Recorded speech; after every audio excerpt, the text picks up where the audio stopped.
Hello，大家好，歡迎翻嚟 Easy Pass。如果你嚟緊係考 IQE 卷一，即係保險原理及實務，咁我俾個好消息你啦。其實卷一咧係唔需要温好耐嘅時間嘅，咁認真計大概2日啦，即係差唔多15到20個鐘咧，就可以足夠由零啦可以考到一 tick pass 噶啦。好多人咁而呢條片咧就係幫你行咗第一步同埋第二步啦。咁因為其實咧我哋都會幫你打好卷一全部概念嘅。全部核心嘅概念嘅底啦，咁同埋咧，我哋都會逐章咧插一啲真實嘅模擬試題同你即場操啦。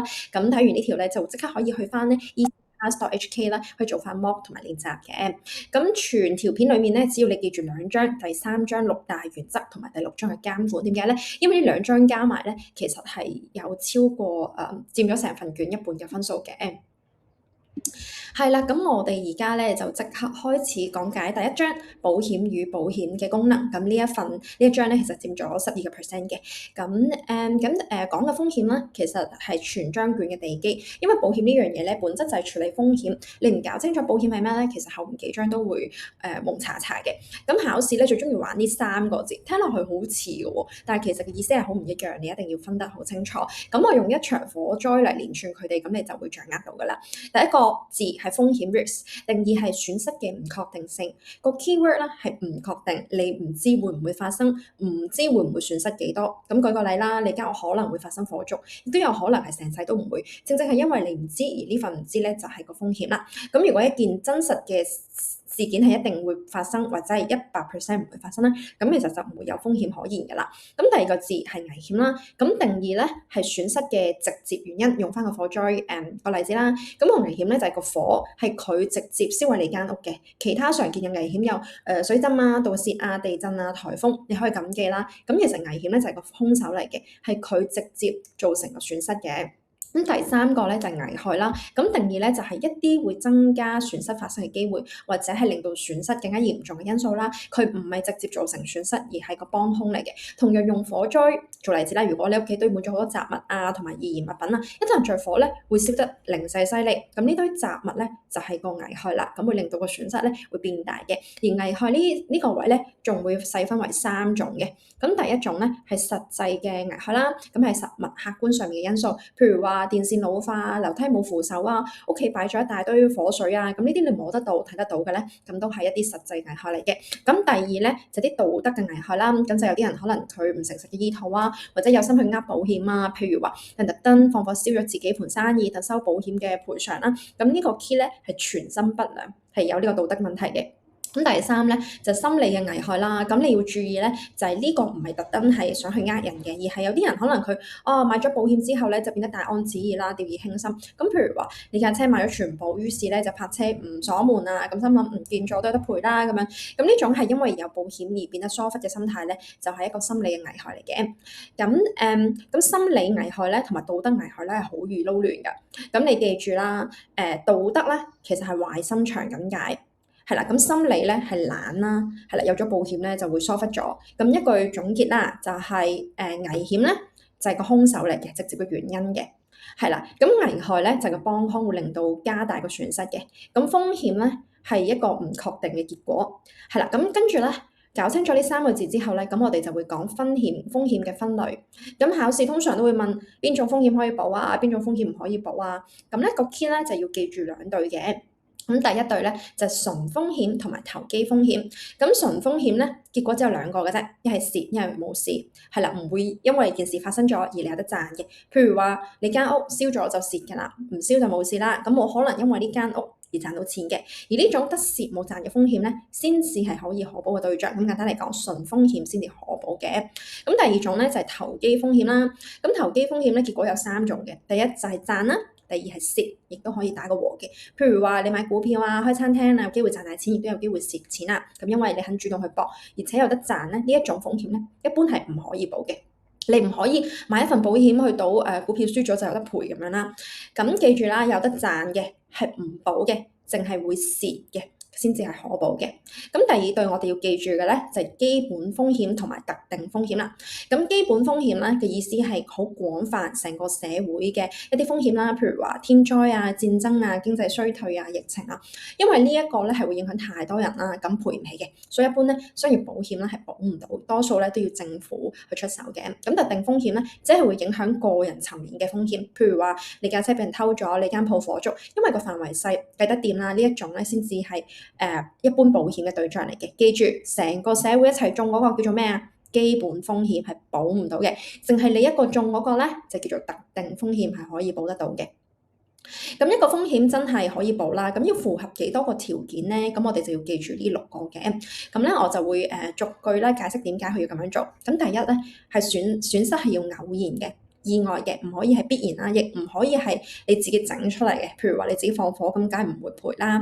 咁損失咧係可以用金錢去衡量嘅，衡量唔到咧就冇得計究竟要賠幾多啦。譬如話可能一個人好傷心咁冇得標價㗎嘛呢樣嘢。咁第三樣嘢咧就係大量同質嘅風險單位，即係好多相似嘅個案夾埋，用大數法則先估得準，大約有幾多宗損失保費先計得準嘅。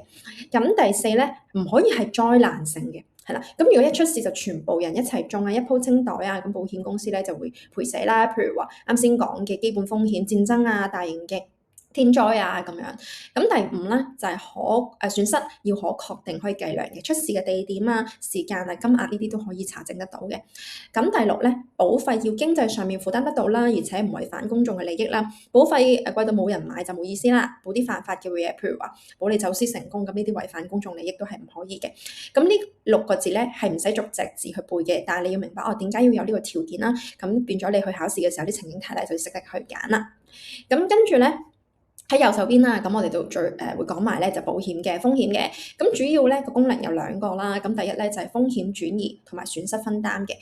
點理解？想像100個屋主每個人夾少少錢入一個共同嘅池入邊啦，咁年尾邊個唔好彩發生火災就喺呢個鋪裡面去賠佢，咁樣個別嘅風險咧就轉移咗成個社群啦，咁由大家去分擔嘅。咁呢度咧有一個成日都會考嘅地方啦，你要死記嘅。咁保險咧係唔會令到風險去消失嘅，只會將風險轉移同埋分擔。譬如話你間屋買咗火險，佢一樣有機會會火燭嘅喎，保險係改變唔到呢個事實嘅，佢只係會喺出事之後俾翻錢你。咁題目成日都會用呢句去考你啦，答案永遠係轉移啊、分擔啊，而唔係消除。除咗主要嘅功能咧，仲要次要同埋衍生嘅功能，即係保險對成個社會帶嚟嘅好處啦，包括促進貿易同埋投資，咁啊資本累積啦，鼓勵損失預防啦，維持社會安定啦，同埋提供就業等等嘅。而處理嘅風險嘅方法咧，咁順手你要記埋咯喎，咁就包括有迴避啦、控制啦、轉移啦、自留啦。咁迴避即係話唔做嗰件事啦，控制即係話減低風險，喺事前上面去做咗啲損失預防，同埋事後做咗啲損失嘅減輕啦。轉移就係買保險啦，咁自留即係自己孭飛啦。咁買保險咧，記住就係轉移嘅。好啦，咁呢度咧就有少少嘅測試啦，咁俾大家睇翻，大家掌握到第一章有幾多嘅。係啦，咁因為呢度有解釋啦，同埋都有答案啦，咁我就唔同大家去go through啦。好，咁跟住第2章咧，我哋就會講到合約法與代理法啦。咁呢一章咧，其實佔咗成份卷嘅16% 嘅，咁所以大家都要俾心機去記啊，咁樣。咁你可以咁樣理解啦。保險本質咧就係一張合約，而中介人咧就係一個代理人，所以呢2套法律咧就係你成個行業嘅遊戲規矩嚟嘅。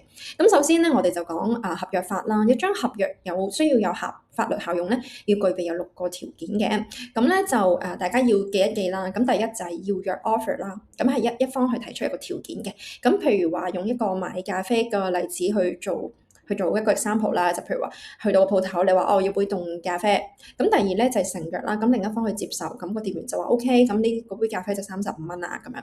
咁代價咧就係雙方各自去付出嘅嘢啦，咁就係你俾錢啦，咁店員咧就係去提供個咖啡嘅。咁第4咧就係訂立法律關係嘅意圖啦，咁雙方係認真想有法律嘅條件，唔係講笑嘅。咁買賣係認真嘅交易啦，咁但係如果你個 friend 同我講得閒食餐飯，咁就唔會有呢一個嘅意圖啦。咁第5咧就係訂約嘅能力啦，咁雙方要有資格去訂約啦。咁未成年精神上冇能力冇行為能力嘅人咧係冇呢個訂約嘅能力嘅。咁第六咧就係合法目的，一份合約嘅目的係要合法嘅，賭博啊、犯法啊呢啲咧就無效嘅。咁頭四個咧係成日都會考嘅四大要素啦，咁但係都唔好留咗喺後邊啦。咁考試咧都成日都會用未成年人去簽約去睇翻嗰個嘅訂約嘅能力啦，或者用非法交易去考翻嗰個合約嘅目的嘅。咁補多句啦，咁代價 consideration 佢唔一定係錢㗎，可以係一個承諾、一個義務啦。只要雙方各自有付出嘅，而且雙方都有代價咧，咁就唔係一方去俾咧，咁呢個都係一個 consideration 嚟嘅。係啦，咁跟住咧右手邊咧就有呢四個效力嘅狀態啦。咁呢四個字其實係極度之容易去混淆嘅。咁但係考試咧都必考嘅，咁所以咧其實你哋都要記得下呢四個 terms 啦。咁第一咧就係有效，有效嘅意思即係話正常合約啦，完全有法律嘅約束力嘅。咁第二咧就係叫做可使無效，咁係一開始係有效嘅，但係其中一方咧可能提供嘅資訊係唔正確啊，或者係違反啊，咁另外一方咧係有權撤銷或者唔撤銷嘅咁樣。咁另外一方咧都可以選擇繼續去守約啦，亦都可以去揀去取消啦。咁呢個叫做可使無效。咁第三咧就無效啦，由頭到尾係當冇發生過，一開始就冇法律效力啦，冇人可以執行佢嘅。咁第四咧係不可強制執行啦。一份合約存在，但法庭係唔會幫你執行嘅。譬如話已經過咗追討時限，咁合約係冇錯，但係你係告唔到咯。咁分別咧就係voidable 可使無效係可以揀撤銷嘅。void 係當冇事發生，係啦 void 無效係當冇事發生啦。unenforceable 係有份合約但係告唔到啦。咁順帶一提啦，除一般合約之後，仲有一種叫做契約，特點係無需代價。都成立嘅，但係要正式簽署同埋見證啦。咁大家都記得記呢個契約嘅特點啦，係啦。OK，咁第二部分咧係代理法啦。咁由保險中介人代表保險公司行事，所以代理關係係點樣產生啦？同代理人嘅幾大權力咧？咁都係代理法嘅考試重點嚟嘅。咁代理關係嘅產生方法，咁記住有四種啦。咁第一就係協議啦。咁代理人同埋保險公司雙方都講好委任啊，最常見啦。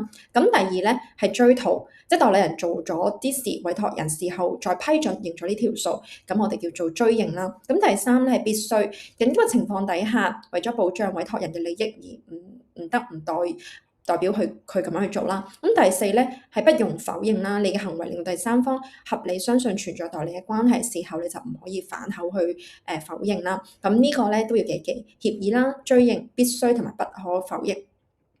咁跟住咧右手邊啦，我哋會有一種叫做代理人三種嘅授權嘅，係啦。咁呢個位咧係經常性會考嘅。第一啦就叫做明示授權，白紙黑字或者口頭講明係俾你嘅權力。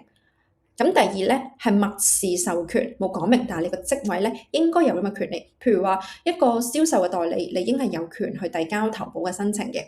咁第三咧係表面或者表見授權啦，呢個係最重要，係成日都考嘅。即係話保險公司雖然佢冇正式授權，但係佢嘅行為咧係會令到第三方即係客戶合理相信個代理人係有權，咁保險公司咧一樣係要孭飛嘅。咁點解有呢個原則咧？係為咗保障善意嘅客戶，客戶冇可能知道你哋公司其實裏面係受咗幾多個權啦，佢只能夠相信眼前所見嘅。係啦，咁最後咧就要講翻係雙方嘅責任啦。代理人對委託人即係保險公司要服從合法，記住呢個字，合法指示。係啦，即係話叫咗你做犯法嘅事係唔需要跟嘅，運用應有嘅技能同謹慎，親自履行職務，保持誠信，唔可以私底下收著數啊，同埋交代帳目。咁呢個都要記一記嘅。係啦，咁另外咧就係委託人即係保險公司對代理人要做啲乜嘢咧？就係支付約定嘅酬金，彌補佢合法嘅開支。一句記住啦，代理人喺授權範圍內做嘅嘢咧，其實保險公司咧都要係負責嘅。OK，咁跟住咧，我哋就有個少少嘅測試啦。咁大家可以知個答案先，跟住咧就用少少時間去測試下自己究竟對呢一章咧了解幾深。咁或者大家都可以停一停呢個 video 嘅。OK，咁跟住咧，我哋就講第三章保險六大原則。咁呢一章咧係重中之重，係佔咗成份卷嘅30%嘅。咁六個原則大家都要記一記啦：權益、誠信、近恩、離償、代位、分擔。我會逐個原則慢慢咁講到你明嘅。咁第一咧係可保權益，點解要有呢個原則咧？咁想象下，如果冇呢個規矩嘅話咧，我可以買份保險去保你間屋嘅，咁我就可以日日望住你間屋幾時俾人燒啊，因為佢燒咗我有得賠，我有着數喎。咁呢個咧係一個好危險嘅道德風險嚟嘅，所以法律要求咧你保嘅嘢，你一定要同你有利害嘅關係嘅，咁呢叫做可保權益。咁定義咧就係話呢件保嘅標嘅物存在，你會得益啦；佢損失，你都會受損嘅。你同佢之間有法律承認嘅利害關係，例如你保自己間屋、自己條命、自己盤生意，咁呢啲嚟緊係有利害關係啦。咁考試最終要考咧，就幾時要有可保權益，咁你要去按類別去分清。咁人壽保險啦，只需要係投保嗰刻咧係有一個嘅可保權益啦。咁就算之後關係變咗咧，都唔會受影響嘅。譬如話你同配偶之間等等啦。咁第二種咧係財產保險啦，投保嘅同殺傷嘅時候就係兩邊都會有嘅。譬如話你賣咗層樓就冇咗呢個權益噶啦，只有燒咗其實都唔好關你事，賠唔到嘅。係啦，財產保險投保同埋殺傷嘅時候都需要有可保權益。咁海上保險咧，只需要殺傷嗰一刻有可保權益嘅啫。咁另外咧，可保權益可以由普通法、合約或者係法規去產生嘅。係啦，咁大家要記一記呢個可保權益啦。咁啱先講嗰種3種保險咧，大家都要記一記人壽啦、財產同埋海上保險。第二咧就係最高誠信啦。咁一般買賣係貨物出門既不負責啦，你自己睇清楚先買。但保險係唔同嘅喎，因為保險公司咧係睇唔到你健康，睇唔到你間屋嘅情況，佢需要你講佢先評估到個風險嘅。所以法律咧要求咧投保人負一個比一般合約更高嘅誠信責任，要主動披露重要嘅事實。記住呢一 term 係主動披露重要嘅事實。咩叫重要嘅事實咧？就係會影響合保人決定收唔收你、收幾多保費嘅資料啦。譬如話有心臟病，你間屋以前火燭過。呢啲一定要講，但係唔係樣樣都要講嘅。以下係唔需要披露法律，譬如話法律事宜啊、眾所周知嘅常識啊，會減低風險嘅事實啊。譬如話你裝咗防盜系統唔講，其實都唔會損失到保險公司。保險人本身已經知道或者係佢放棄查詢嘅嘢，以及保單條款已經涵蓋嘅嘢啦。咁呢啲咧係都唔需要去講嘅。呢個披露責任嘅時間咧係幾時咧？咁由開始傾一直到合約成立為止，而且喺續保或者更改保單嘅時候咧，需要重新啟動呢個最高誠信嘅。咁違反誠信有2種啦。咁第一咧就失實陳述，即係講咗錯嘢啦，同埋隱瞞啦，應講嘅又唔講啦，後果一樣係合約可以俾對方即係保險公司撤銷，即係啱先講嘅係voidable 係啦。咁第3個咧係近因啦。咁呢個原則答嘅問題係出咗事，究竟係咩原因造成啦？會唔會保得到啦？咁聽落好簡單，但係當一連串事件發生嘅時候咧，就好考功夫嘅。係啦，定義要死記啦。近因係以一條冇被打斷嘅因果鏈引致損失嗰個最直接、最有效嘅原因，唔係時間上最先發生嗰個，亦唔係最後嗰個，而係最主要、最有力嗰個。舉個經典嘅例子啦，打風吹爛咗你間屋嘅窗，跟住雨水由爛嘅窗打入嚟，破壞咗你嘅家私。咁嗰個近因係乜嘢啊？係風。因為由風去到嘅損失係一條完整冇中斷嘅因果鏈，雨水只係風嘅後果。分析嘅時候，你要識3種危害啦，3種危險啦，受保危險、除外危險同埋未提及過嘅危險啦。搞清楚個近因係屬邊種，先知道有冇得賠嘅。咁關鍵嘅位咧係，如果中間有一個全新獨立嘅原因介入，因果鏈就斷咗，之後嘅損失咧就唔算翻係原本嗰個因果噶啦。考試好中意一連串嘅事件，叫你揀究竟係邊個係近因啊咁樣嘅。咁呢個如果你係聽完都唔係好知近因個意思係乜嘢咧，咁我相信你一陣咧要做多啲練習，咁等你去清晰成個概念。咁第4個咧就係離常啦。咁呢個係後3個原則嘅核心，咁一定要通透。咁核心嘅思想一句講就係保險係要令到你去回復到損失發生之前個狀態，唔多唔少。個重點係你唔可以靠保險賺錢。譬如話你架車撞爛咗，保險幫你整翻或者賠翻架同等價值嘅車，但係唔會俾多過你架車嘅價值。因為咁樣就變咗因禍得福，會令到有人咧去搞破壞保險嘅。咁離常支付嘅方法有4種：第一，現金賠償；第2，修理；第3，更換；第4，同埋恢復原狀。咁離常仲有幾個限制嘅，會令到你實際攞到嘅少過全數。第一咧就係保額上限啦，賠到盡都唔會超過你買嘅保險啦。第二就係自負債，頭嗰一嚿，譬如話頭嗰2000蚊你自己孭，保險只會賠超出嗰部分。第三咧係不足額保險嘅平均分攤，呢一個咧一定要識計。如果你保少咗，譬如話你俾嘅保額係低過實際價值咧，賠償會按比例打折嘅。咁你做題目嘅時候咧，你慢慢都會掌握到呢一個嘅計算方法。咁我都講個例子啦，譬如話你層樓值100萬，咁但係咧你只係買咗頭50萬嘅投保額，咁有一日咧你間屋咧蝕咗20萬，會賠幾多咧？因為你只係保咗一半啦，咁賠償咧只會係俾一半，即係20萬乘1/2等於10萬。咁點解咁計咧？因為你交嘅保費只夠保一半嘅風險，唔可以出事嘅時候當補足全數。咁呢種計法識咗咧，咁實執到分嘅。咁反過來，有啲保額會超越純理想嘅，譬如話定值保單啊。事先講好賠幾多，譬如話古董啊、藝術品啊、重置成本以新換舊。唔計折舊，直接配一件新嘅，咁呢啲你知道有呢啲 exception 就可以啦。咁第5啦就係代位啦，咁呢個原則係離上嘅延伸啦，目的一樣係防止你收2次錢。咁有啲情景嘅，譬如話有第三者撞爛咗呢架車，咁錯係出自佢啦，咁你可以問佢追討翻嗰個賠償啦。咁但係通常你都會直接叫自己保險公司去賠嘅，咁因為快手啊嘛。咁保險公司賠咗俾你之後咧，咁佢就有權去代替你，反過嚟向嗰個撞你嘅第三者去追翻嗰筆錢嘅，呢個叫做代替被保人去追討嘅權力，就係代位權啦。咁點解要咁樣咧？咁如果冇代位，你就會收2邊錢啦。保險公司賠一次，你再向撞你嗰個攞多次，咁你就賺咗，違反咗離常嘅原則啦。咁代位權咧可以由侵權啊、合約啊、法規啊或者係殘餘物，即係賠咗之後殘餘歸保險公司產生。幾個限制要記嘅，保險公司透過代位追翻嘅錢啦，唔可以多過佢賠出嘅，要先賠付啦，後行使，即而且係用被保人嘅名義去追嘅。咁第6咧係分擔啦，又係防止你收多過一份嘅離常啦。情景係你同一件貨、同一個風險買咗2份嘅保險，可能一時大意重複咗買啦，咁出事嘅時候你唔可以2份保單各賠一次，收足2倍嘅，咁你只可以攞1份嘅賠償。咁邊間賠咧？咁兩邊保險公司可以係按比例分攤呢筆嘅賠償嘅。成立分擔要合乎幾個條件啦，同一標嘅物啦，同一個風險啦，同一個被保人啦，每份保單都係離常性，而且每份都要對呢個損失係負責任嘅，全部都齊啦，咁先會觸發到呢個分擔嘅。咁最後啦，一個超高成日都考嘅陷阱咧，要記到滾瓜爛熟啦。咁離常、代位、分擔呢後3個原則咧，只適用於離常性保險，即係財產啊、責任等一般嘅保險。咁點解人壽保險係唔適用咧？因為人壽係定額給付，一條人命咧係冇得回復原狀，亦冇一個市場價值去俾你計，唔賺唔蝕嘅。你買咗500萬人壽，出事嘅時候就賠500萬，唔會因為你買咗另外第2份嘅人壽就要分擔，亦唔會因為代位向邊個去追討嘅。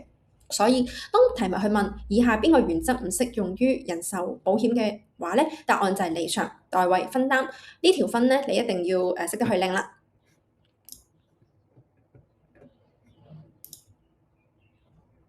好，咁呢度咧就有多少少嘅 explanation 啦。咁啱先唔記得去撳，咁大家都可以望一望啦。咁呢度咧其實都有好多嘅 key terms 喺入邊啦。咁大家都可以撳一撳 stop 個 video 去睇翻當中嘅一啲 definition。咁又或者大家可以上 EasyPass.hk 裏面咧，其實都會有 notes 嘅。好，咁呢度咧就有啲小測啦。咁大家都可以遮住個答案，自己去做一次睇下係咪掌握晒裏面啲概念啦。咁更加多嘅練習，大家都可以去 EasyPass.hk 裏面咧，可以去操啦。好，咁跟住咧就去到第4章啦，保險公司嘅運作同埋部門啦。咁呢個相對嚟講，佔嘅分數係會比較少啲嘅，咁大概9% 啦。咁我唔會叫你死背一張嘅部門圖啦，我會用一張保單嘅一生呢條線係穿起所有部門，咁你自然咧聽完就會記得噶啦。OK，咁大家都會見到呢度係啦，咁有2個 slide 去講呢樣嘢啦。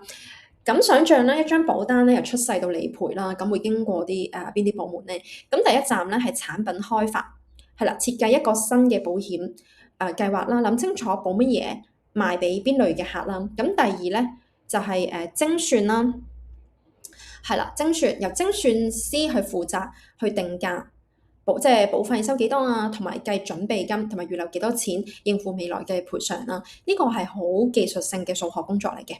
係啦。咁跟住咧計好定價之後咯喎，喺第三站咧就去到市場推廣、銷售、分銷渠道啦。咁將產品去賣出去，渠道就包括有代理啊、經紀啊、銀行、保險啊，咁同埋直銷等等嘅。咁第四站咧就核保啦。咁當一個客戶去申請投保嘅時候咧，核保部係會評估佢嘅風險，去決定接受加保費定係拒保嘅。咁留意一個常考嘅點咧，就係人壽保險嘅核保咧，通常集中係總公司統一去處理嘅，因為咧涉及健康金額要好嚴謹咁去處理啦。咁一般嘅保險，譬如話車險啊，咁就可以喺分行去做嘅。咁呢個要記一記喎。人壽保險嘅核保咧，通常係總公司去統一去處理嘅。咁其他一般嘅業務咧，咁就可以喺分行去處理嘅。咁去到第五站啦，就叫出單同埋保單行政啦，正式出保單、跟進續保啊、更改等日常嘅行程啦。咁第六站咧，叫做理賠啦，出咗事咧，就會由呢個部門去處理同埋審批賠償嘅。咁呢一條串線咧，就係設計、定價、銷售、核保、出單、理賠啦。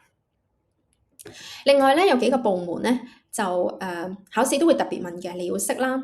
咁第一咧就係叫做再保險，即係保險公司嘅保險。保險公司自己咧會將部分風險咧去轉俾再保險公司嘅，等自己唔會一鋪就賠死啦，亦都可以承接更加大張嘅生意嘅。係啦，咁另外咧就係會計同埋投資啦，咁就係會管理收翻嚟嘅保費同埋處理準備金，攞去再做其他嘅投資啦。咁跟住咧就有四大管控嘅職能：風險管理、合規精算、內部審核。呢四個咧係監管機構特別關注嘅把關角色嚟嘅，確保公司穩健守規。係啦，咁一句記住啦，保單嘅一生咧就係設計、定價、銷售、核保、出單、理賠，就要靠亦都個把關要靠四大嘅管控職能。係啦，咁跟住咧就有兩題嘅 mock test 啦，可以俾大家去做一做，咁大家都可以 stop 個 video 啦，咁我即個答案去做一做嘅。好，咁跟住咧，好快咧，我哋就去到第五章啦，就係會講解保險嘅分類同埋香港市場嘅結構。咁呢一部分咧佔咗5%嘅，係啦。咁入邊咧有幾個名啦，同埋一啲送分位㗎。咁技術咧就會有分㗎啦。咁首先咧就係香港保險業條例咧，係將保險法定分類為兩大類嘅長期業務同埋一般嘅業務啦。長期嘅業務咧，即係涉及較長年期啦，多同人身相關嘅保險，分 A 到 I 9個類別，你都唔需要背晒9個，記住幾個代表就 OK 啦。咁 A 類咧係人壽及年金，C 類係相連長期，即係投資相連、投相連，D 類係永久健康，GHI 類係一啲退休計劃嘅管理。係啦，咁通常你記住長期保險就係可以啦，就係一啲年期較長嘅保險啦，同埋人身相關嘅保險。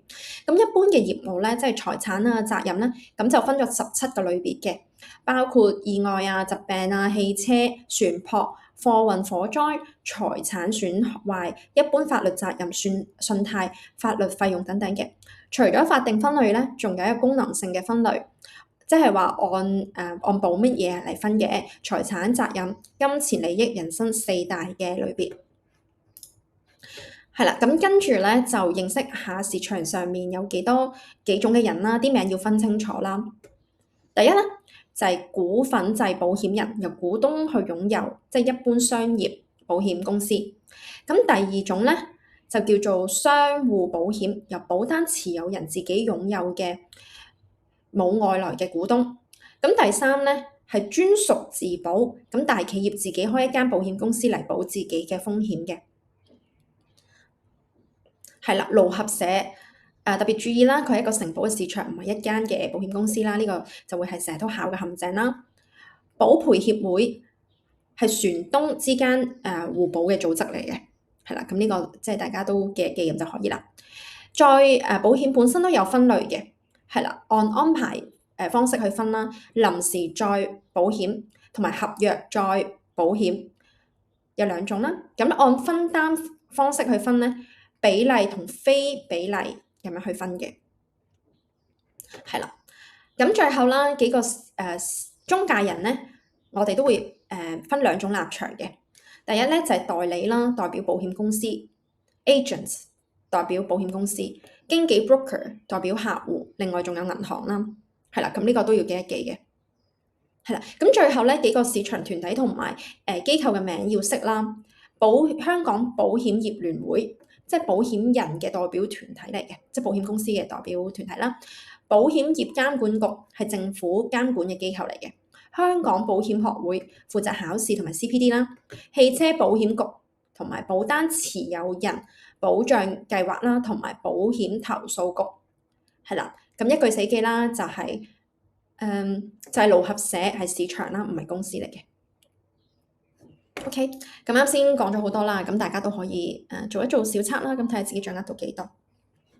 係啦，更多嘅練習大家都可以上到 EasyPass.hk 裏面咧，可以做得到，咁令到你嘅概念咧會更加深，因為每一題咧你做嘅時候都會有 explanation 嘅。好，咁跟住咧，我哋就去到第6章啦，就係監管發牌與操守問題。咁呢一個咧操守守則，咁呢個係第2最高分嘅，咁佔咗成份卷嘅21%啦。咁呢章講嘅係成個行業點樣被監管，你點樣去攞牌，你要守啲乜嘢規矩啦。咁先講監管制度點樣演變到今日啦，記住條時間線啦。咁以前咧，中介人咧係由3個自律組織自己管自己嘅，咁就包括有保險代理登記委員會啦，加2個經紀團體啦。咁呢種自己人管自己人嘅模式咧，公眾信心咧係唔夠嘅。咁2015年嘅時候咧，咁立法會就通過2015年保險公司修訂條例，成立咗一個獨立法定嘅監管組織，就係保險業監管局 IA Insurance Authority。咁2017年咧 IA 正式運作。咁2019年咧，咁 IA 直接接管中介人發牌，自律組織就退場啦。咁 IA 咧有4個職能啦，記住4個字：發牌、監管、調查、紀律處分，同埋要背一個背景嘅概念啦。風險為本資本制度 RBC 2024年7月1號生效啦，令到保險公司嘅資本要求更加貼近佢實際承受嘅風險。承受風險越大咧，要預留越多嘅資本嘅。係啦，咁呢個大家都可以望一望記一記啦。好，咁跟住咧就係發牌制度啦。咁牌照就分5類，咁就包括持牌保險代理機構、持牌個人保險代理、持牌業務代表代理、持牌保險經紀公司、持牌業務代表經紀。想攞牌同埋續牌咧，要過3關嘅。第1關啦，就係通過 IRQE 資格嘅考試啦。咁第2咧就係符合適當人選啦，咁即係你嘅品格啊、財政狀態啊、能力都要過關啦。咁第3關咧就係維持 CPD 持續專業培訓，即係每個評核年度啦，咁要做唔少於15個鐘啦。咁當中3個鐘咧係必須係操守或者係規例相關。呢個15同埋12咧個數字咧，大家都會成日考嘅，咁所以就要大家記一記啦。OK，咁再嚟咧就係操守守則，記住佢幾個核心嘅精神啦：誠實公正，以客戶利益為先，有能力勝任，提供合適嘅建議，披露佣金同埋利益嘅衝突，妥善處理客戶嘅資產同埋金錢。另外咧有一份承保商專業守則由保聯執行嘅，適用範圍要記清楚，以香港居民個人作私人用途投保嘅保單。係啦。咁跟住最後咧，一個機構就係保險投訴局啦。咁專門係處理個人保單嘅索償同埋非索償投訴，特點係服務係免費嘅，設有金額上限。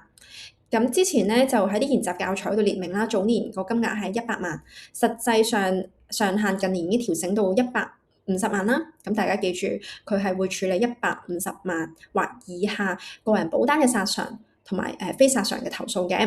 咁 ICB 嘅裁決有個特別嘅安排，對保險人係有約束力嘅，但係對投訴人咧，即係個消費者係冇約束力嘅。即係話，如果你唔服 ICB 嘅裁決咧，你依然可以去再打官司，但係保險公司就要跟咯。咁呢個保險人受約束，投訴人唔受約束嘅設計係保護消費者嘅。一句總結成章啦。咁第41章保險業條例係憲法啦 ，IA 係執法者，操守守則係行為嘅守則。好，咁呢度咧就有3條嘅小測啦，咁大家都可以借咁可以做一做啦。好，咁跟住咧就好快啦，我哋去到第7章啦，咁就係中介人嘅責任啦，消費者係啦，消費者嘅保障同埋合規嘅。咁呢一章咧就佔咗7%，講你做中介人士需要識嘅法律責任同幾條你必須守嘅法例啦。咁呢章條文都好多，咁我會幫你分門別類啦，記住報邊個部門就搞得掂㗎啦。先講你對保險持有人即係客戶嘅責任啦，了解你客戶嘅 KYC， 做需要嘅分析，譬如話了解佢真正需要咩保障啦，確保產品係咪啱啊，同埋如實披露風險同埋收費啊，告別冷靜期嘅權利，同埋提供同埋售後服務。一個成日考嘅點咧，就係只有保險經紀即係 broker 先必須備有專業離償保險，代理人係唔使嘅。咁點解咧？因為經紀係代表客戶啦，責任係比較大。咁萬一俾錯意見咧，係要孭得起嘅。咁跟住咧，係幾條要識嘅法例啦。咁第一就係個人資料私隱條例，有6大保障資料原則。咁一，收集要有合法目的，用公平手段。2，資料要準確，過時要適時銷毀。3，使用要符合當初收集嘅目的，除非當事人另外同意啦。4，要有保安嘅措施去保護資料。5，政策要公開透明。6，當事人有權查閱同更正自己嘅資料。執法機構係私隱專員公署。另外，做直接促銷，仲要事先得到當事人同意先可以。第二啦，就係反歧視。香港有4條反歧視嘅條例啦，性別、殘疾、家庭崗位、種族歧視條例由平機會 EOC 執行。第3，打擊洗錢同埋恐怖分子資金匯集 AML、CFT， 依據打擊洗錢條例第615章，重點動作係當客戶盡責審查 CDD， 即係核實客戶身份啦，發現可疑嘅交易要向聯合財富情報組去匯報啦，保存記錄，採用風險為本嘅方法，並跟足國際標準。第4啦，就係保險詐騙，後果係保險可以使人廢除，仲要負刑事嘅責任。另外，長期保險有冷靜期，一般係保單交付後21日可以取消並取回可保嘅保費，已交嘅保費。係啦，咁大家記一記個冷靜期係保單交付後嘅21日。呢章咧係有超高嘅情景陷阱嘅題目，會按個情況問你應該向邊個機構投訴啊，或者申報，你要記熟呢個嘅分流啦。係啦，就係保單或者中間嘅問題，就會去到 IA 或者 ICB， 私隱問題就係 PC、PD， 洗錢啊可疑嘅交易咧就 JFIU， 貪污咧就 ICAC。咁記住呢4個關口啦。咁如果大家都想睇翻呢啲嘅 full term 咧，都可以去翻ECPass.hk 裏面有詳盡嘅筆記嘅。咁大家都可以用花少少時間啦，去做埋呢一章嘅小冊啦。好，咁好快咧，我哋去到第8章啦。保險經紀嘅客戶帳戶係啦，第8章係好短嘅，但係穩陣送分位啦，咁一定要拎咧。呢一章講一件事，就係保險經紀點樣處理客戶嘅錢啦。情景，客戶俾保費你。係啦，咁呢筆錢咧其實唔係你嘅，係要交俾保險公司嘅保險金錢。法律要求咧呢筆錢必須同你自己公司嘅資金係分開存放嘅，唔可以混淆一齊。咁具體嘅規則咧喺認可嘅機構，譬如銀行啦，可以至少一個客戶嘅帳戶，帳戶以經紀公司嘅名義開，但係個名必須有客戶2個字啦。譬如話乜乜保險經紀客戶帳戶，而且只可以存放客戶嘅保險金錢，唔可以攞公司自己嘅錢放入去。只有准許嘅款額先可以出入呢個帳戶，例如退翻保費俾客戶啊，支付保費俾保險人啊，或者將你應有嘅佣金咧轉翻出去俾其他嘅公司，絕對唔可以攞呢筆錢去做公司嘅周轉。咁做嘅目的有2個啦，保障保單持有人嘅錢，就算經紀公司執咗笠啊，咁客戶嘅錢都係安全嘅，同符合監管對簿冊同埋帳目嘅要求啦。咁一句記死啦，就係客戶嘅錢咧唔可以撈埋公司嘅錢嘅。咁公司經紀公司係啦，咁呢一個咧就有條題目啦，咁就係一個小冊嚟嘅。好，咁8章啦，我哋都講晒啦。咁呢度臨考之前啦，咁就都要記一記呢啲嘅重要嘅位啦。咁同埋咧，就都同大家講一講呢一個嘅最易失分幾個位啦。咁大家都可以留意下嘅。好，咁就希望呢條片咧可以幫大家掌握咗喺第卷一裡面重要嘅概念啦。咁其實我哋 EasyPass.HK 咧會有更加詳盡嘅筆記啦。咁我非常之建議大家咧可以將筆記列印出嚟，咁就大家可以再鞏固嗰個知識啦。咁跟住就可以去到做練習啦。咁同埋咧，最後咧如果大家練習得差唔多咧，就可以做 mock test 做幾次。如果都過到7成嘅話咧，咁基本上去 pass 咧都係冇問題㗎啦。咁記住啦，就大家可以去翻 EasyPass.HK 裏面。咁如果大家之後會再考卷3或者其他卷嘅話咧，都可以睇翻我哋其他嘅 video，可以幫到大家。